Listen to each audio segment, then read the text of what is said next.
বস্তির সবাই এটাও জানে আমি তোকে ভালোবাসি। আমার সারা আরে বাপরে বাপ, আমি তোর জন্য বাসন মাজবো, কাপড় কাচবো, ফুল তুলবো, গান গাইবো, আর তোকে আমি এভাবে জড়িয়ে ধরবো।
ঠিক আছে, আমি দেখছি।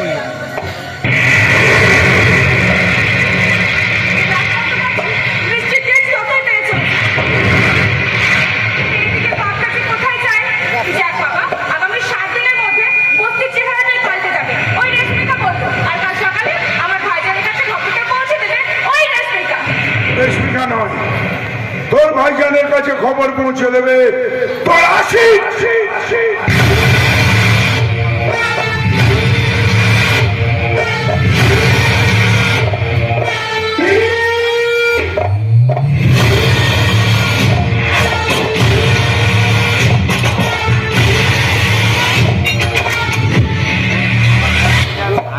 এখন এই ঝড় জলের রোদে তোর সাথে অনেক কিছু, আমার ভাই চক্রা চিরজীবনের মতো তোকে বরবাদ করে দেবে, এতটাই বরবাদ করতে না কোথাও গিয়ে পালাতে পারবি আর না লুকিয়ে বাঁচিয়ে আজকে রাতে আমার ভাই চক্রা তোর সাথে যা যা করবি সব দোষ চাপিয়ে দেবো। আরে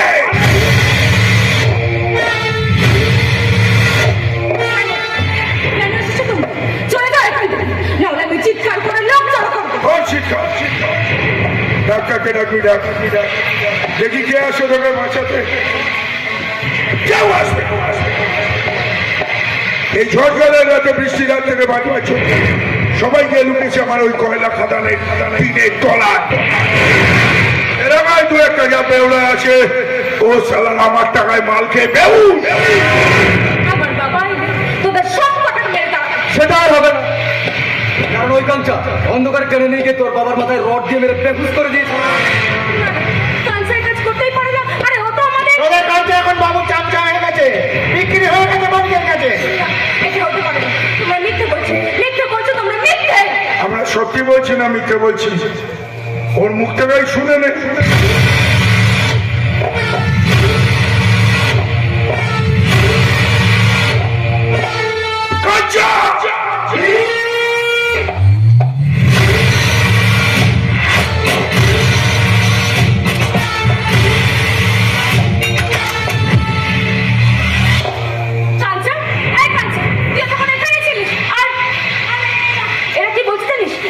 তুই নাকি এদের কাছে বিক্রি হয়ে গেছিস। আরে এই কাঞ্চন, চুপ করে দাঁড়িয়ে আছিস কেন?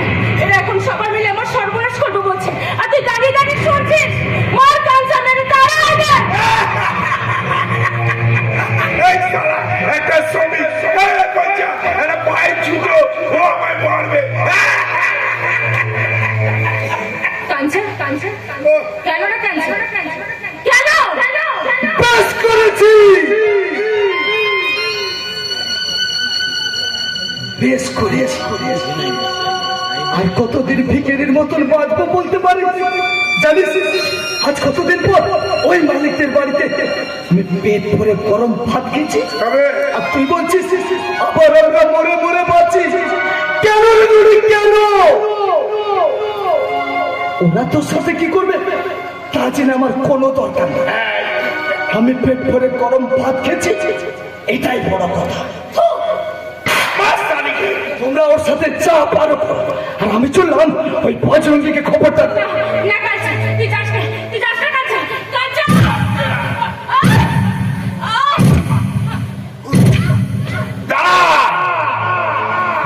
যত ফুল দিস না কেন,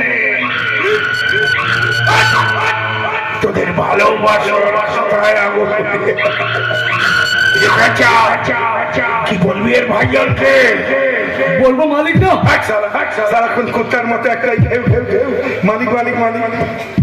বলবি এদের বাপ এত মদ খেয়েছে যে সালা উপর থেকে নিচে আচার খেয়ে পড়েছে, নাক মুখ ফেটে গিয়ে গলগল করে রক্ত বেরোচ্ছে। বাচ্চারা এত রক্ত বেরোচ্ছে যাদেরকে নূর জাহান অজ্ঞান হয়ে গেছে। এই খবর পাওয়া মাত্র চারিবার বজরঙ্গী আইন ভেঙে ঢুকবে এলাকায়, আবার অ্যারেস্ট হবে। তবে এবার হবে না চারিবার, নিজের মনের বরবাদি চাই নিয়ে হবে ও জীবনের বিরাপ।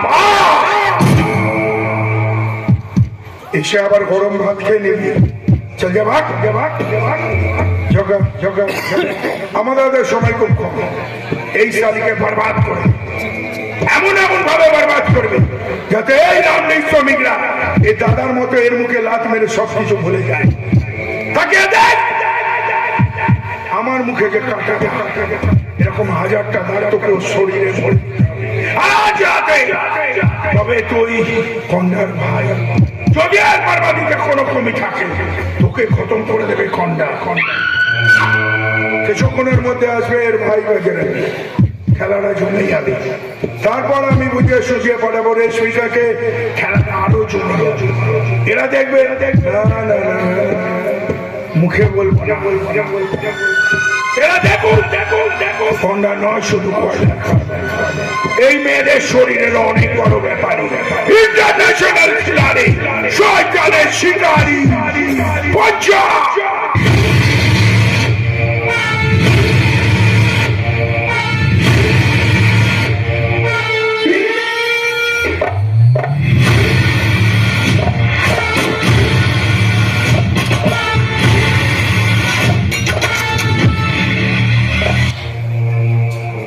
তোর ভাইজান আমার বোনের দিকে হাত বাড়িয়েছে, অন্যায় করেছে, তার জন্য পারতাম এক্ষুনি তোর মাথাটা উড়িয়ে, কিন্তু না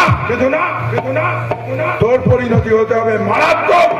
আমি এদের কথা দিয়েছি, এমন পরিণতি না দেখেছে না দেখবে, এদের মনে ভয় ঢোকাতে হবে। তাই তো আমার ভাই চোখ বরবাদ করে দেবে তোকে, শুধু বরবাদ নয় শেষ করে দেবে তোর ছেলে। মরবার আগে জেনে অনেক বছর আগে শ্রমিক বস্তিতে আগুন লাগার জন্য তোর আমি আবু মারা গেছিল, ওরা দুর্ঘটনায় মরেনি, কন্যাদেরকে খুন করেছিল। আজকে তোকে মেরে ফেলবে আমার ভাই।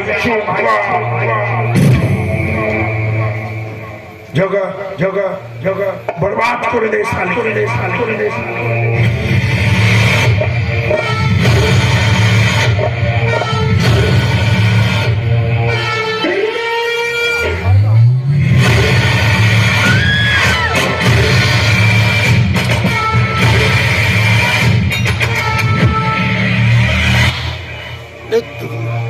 পঞ্চা ঘুরে দাঁড়া, অপেক্ষা কর, প্রসাদ কর। ওরে কিসের দাঁড়া,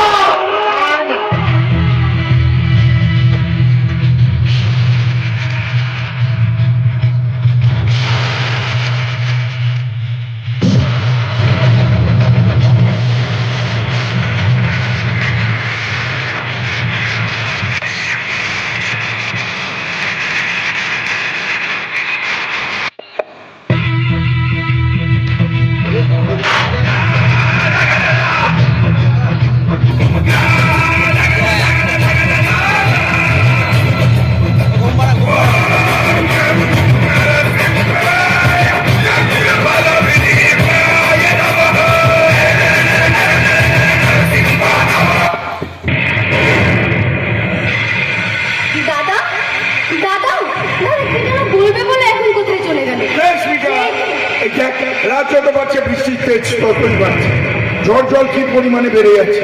আমাকে না এখন একবারে শ্রমিক বস্তি করে যেতে হবে। এখন এই বৃষ্টিতে কেন দাদা কিছু হয়েছে? তোকে বলেছিলাম না বস্তির উন্নয়ন করবো, এখন গেলে তো দেখতে পাবো কার ঘরের সামনে জল জমছে, কার ঘর দিয়ে জল পড়ছে, ওরা কি কষ্টে আছে। আর এই কষ্ট পেতে হবে না, তাই না দাদা? না রে বোন, একদম পেতে হবে না। ওরা খুব ভালোভাবে বাঁচবে। খুব ভালোভাবে বাঁচবে, কিন্তু সকাল থেকে শরীরটাও খারাপ, মাথাটাও কেমন করছে, ভাবছি এই ঝড় জলের মধ্যে যাবো তো কিভাবে যাবো। ঠিক আছে দাদা, তোকে যেতে হবে না, আমি চলে যাচ্ছি। বলছিস চল। দেখতে হবে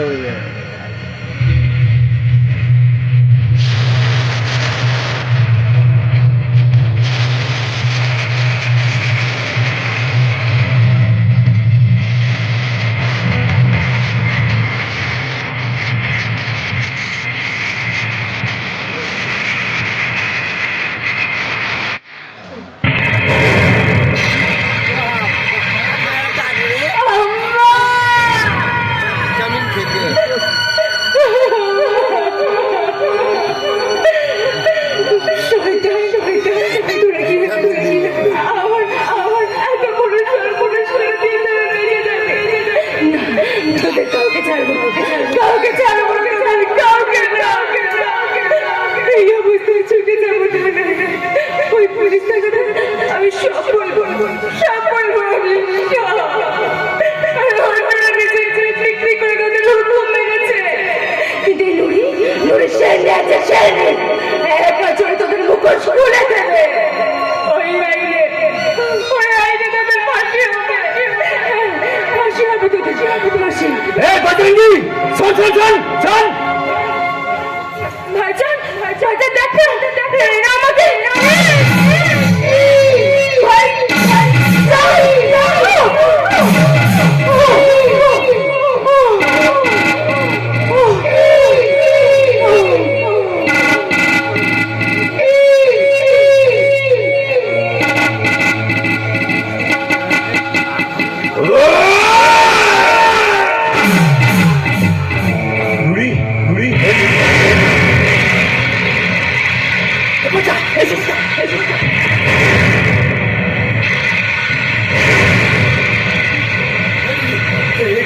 মসজিদটা পুরো ফাঁকা, কিন্তু বাবার যে অবস্থা কাঁচার বুকে শুনেছিলাম, তাতে তো ঘর ভর্তি লোক থাকার কথা ছিল।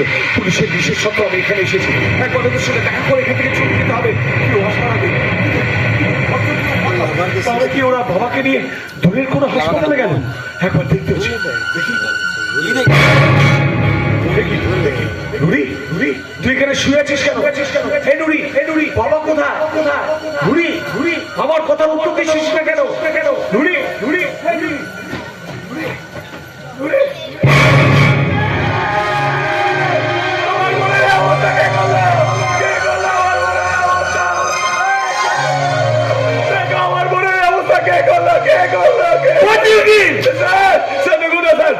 অসুস্থতার খবর পেয়ে আমি এখানে এসেছিলাম।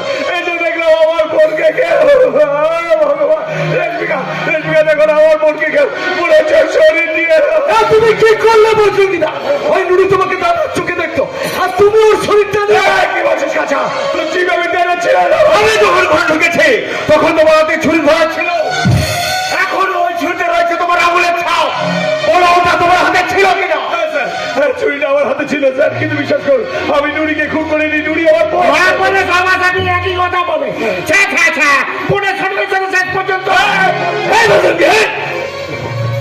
মুখ বন্ধ করবি, কার মুখ বন্ধ করবি? আরে স্পিকার, তুই একে ভালো বলেছিস না?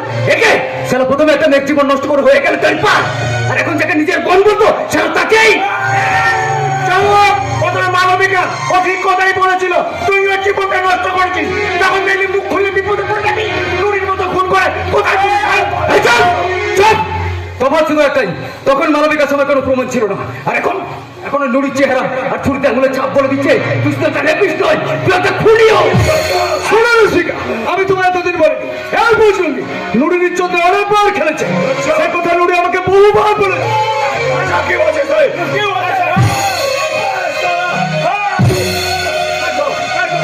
বিশ্বাস করবে না, ও বিক্রি হয়ে গেছে, কাঁচাটা বিক্রি হয়ে গেছে। তুমি এই অন্যায় করেছি কি করোনি সেটা পরে প্রমাণ হবে। তোমার তারিপারে সময় পার হওয়ার আগে এলাকায় ঢোকবার জন্য আমি তোমাকে অ্যারেস্ট করতে বাধ্য হচ্ছি। আমি বাবার বলছি, আমি বাবার অসুস্থতার খবর পেয়েছি স্যার, আমার কথা বিশ্বাস করুন স্যার, বিশ্বাস। বাপরে বাপ, এ তো কোনো জায়গায় উপযুক্ত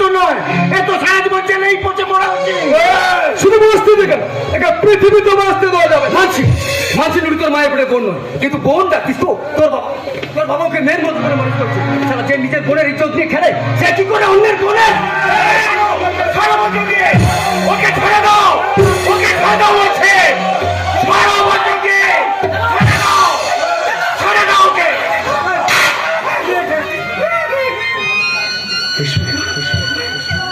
তুমি আমাকে চড় বাঁধছো তোমার সাহস কি করে হলো আমার ছোটার গায়ে হাত তুলে?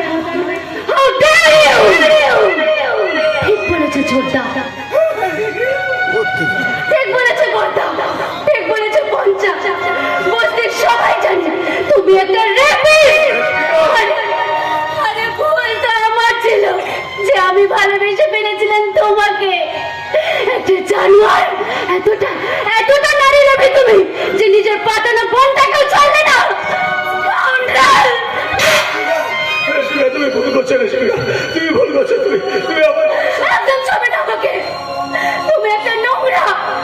তোমাদের বস্তিতে যখন আলো স্কুল হাসপাতালের জন্য দাদা উঠে পড়ে লাগলো তখন তুমি নিজে গরিবদের স্বপ্ন ভেঙে আরে ও তো তোমার সম্মান করতো, ভাইজান বলে ডাকতো, শ্রদ্ধা করতো।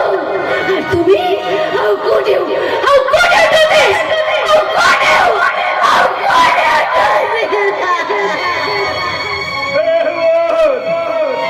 একবার চোখ মেরে তাকালে একবার উঠে বসতে একবার আমাকে ভাইজান বলে ডাকলে একবার আমাকে ভাইজান বলে ডাকলে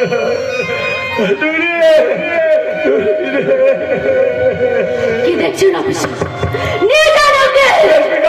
আমার মোটাই মনে পড়ে গেছে রেশমিকা আমাকে যেতে বলো না রেশমিকা